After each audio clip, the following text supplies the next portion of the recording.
Hello everyone, कैसे हैं आप लोग। आई होप आप लोग काफ़ी अच्छे होंगे। आपकी पढ़ाई काफ़ी अच्छी चल रही होगी, चलनी भी चाहिए। तो चलिए फिर आगे बढ़ते हैं हम लोग। आज का टॉपिक है आर्टिकल नंबर 16, है ना। आर्टिकल नंबर 16, चलिए देखिए आर्टिकल 16 क्या कहता है।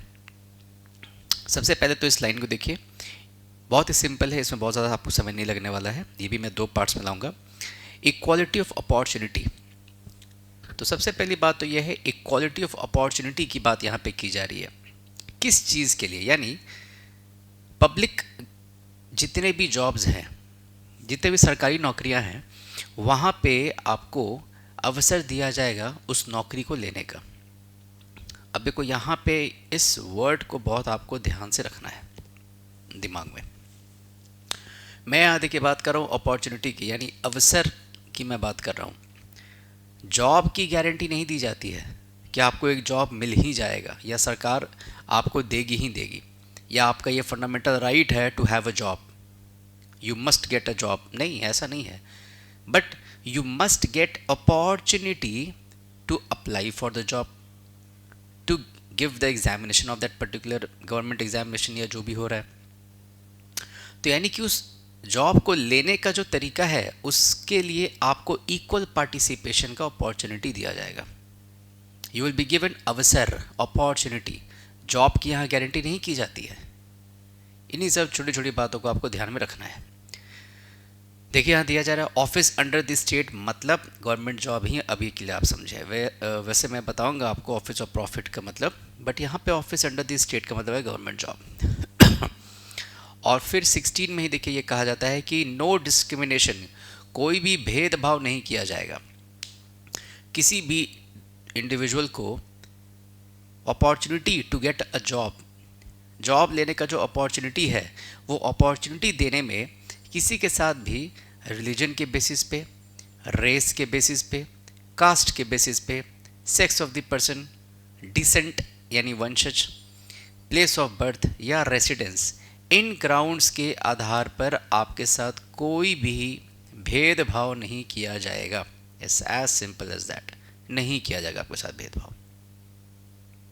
क्लियर है। लेकिन अगला ही देखिए यहाँ पे पॉइंट क्या लिखा गया है, रेसिडेंस पार्लियामेंट में बाय लॉ। कहीं कहीं देखते हैं आप, किसी किसी गवर्नमेंट जॉब में जो रेसिडेंस है उसको एक क्राइटेरिया बनाया जाता है कि भैया आप उसी स्टेट के होने चाहिए, तभी आप उस एग्ज़ाम के लिए अप्लाई कर सकते हैं। तो ये जो कानून होगा कि residence will be a mandate, या वो एक क्राइटेरिया होगा to apply for a government job, ये आपको यदि इस संबंध में कोई कानून बनाना हुआ किसी स्टेट के लिए, तो वो स्टेट नहीं बनाएगा, वो राज्य नहीं बनाएगा, वो पार्लियामेंट ही बनाएगा। वरना पता चला कि सारे स्टेट्स जितने भी आपको दिख रहे हैं भारत में भी, सब के सब अपना अपना कानून बना के बैठ जाएंगे। तो इससे क्या होगा, याद कीजिए article 1, India that is Bharat shall be a union of states. यानी कि यूनिटी और इंटीग्रिटी पे इस पे खतरा आ सकता है, क्योंकि हर स्टेट अपना बना लेंगे तो किसी दूसरे स्टेट के लोग किसी दूसरे स्टेट में काम करने जा नहीं पाएंगे। तो उससे प्रॉब्लम क्या हो जाएगा, मूवमेंट उतना आसान नहीं रहेगा, कल्चर जो है वो नहीं लोग समझ पाएंगे।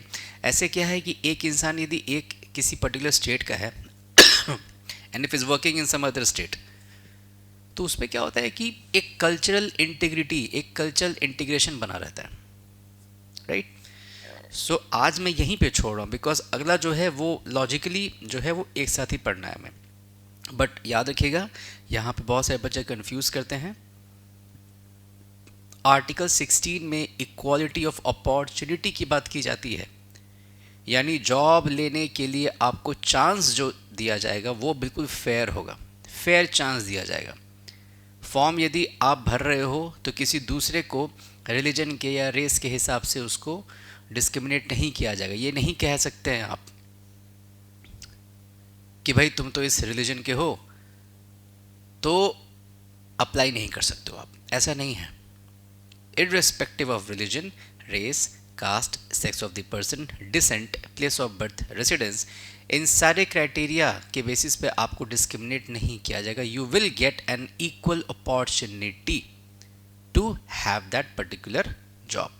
अप्लाई कर सकते हैं, आप अप्लाई करके आप आराम से आगे बढ़ सकते हैं. So this was all about for the topic of the day, and I will just see you in the next topic. ठीक है, एंड आई वेरी हैप्पी कुछ बच्चे कंटिन्यूसली बने हुए हैं, देखते रहिए बिकॉज इट्स वेरी इंपॉर्टेंट. और अब मैं हिस्ट्री के भी मैं कुछ सेक्शंस को मैं डील करने वाला हूँ. ठीक है, इंपॉर्टेंट सेक्शंस को मैं उठाऊंगा जो कि आपके मतलब एग्जामिनेशंस के लिए इंपॉर्टेंट होता है, और वो मैं उससे मैं डिक्टेट भी कराऊंगा, dictation, because history needs dictation. Polity ठीक है, if you are having control on the keywords आप क्लियर कर लेंगे, बट हिस्ट्री देखो एक ऐसा सब्जेक्ट है जहाँ पे थोड़ा थॉट प्रोसेस आपका एक होना चाहिए. तो वो भी अब मैं स्टार्ट करूँगा, और आई जस्ट होप कि आप लोग काफ़ी इससे फ़ायदा उठा रहे होंगे, and everything is in the line, that is like आप एजुकेशन बहुत ही क्वालिटी तरीके से लेते रहें. Thank you, have a good day, see you in the next topic. स्वस्थ रहें, व्यस्त रहें, मस्त रहें. Thank you.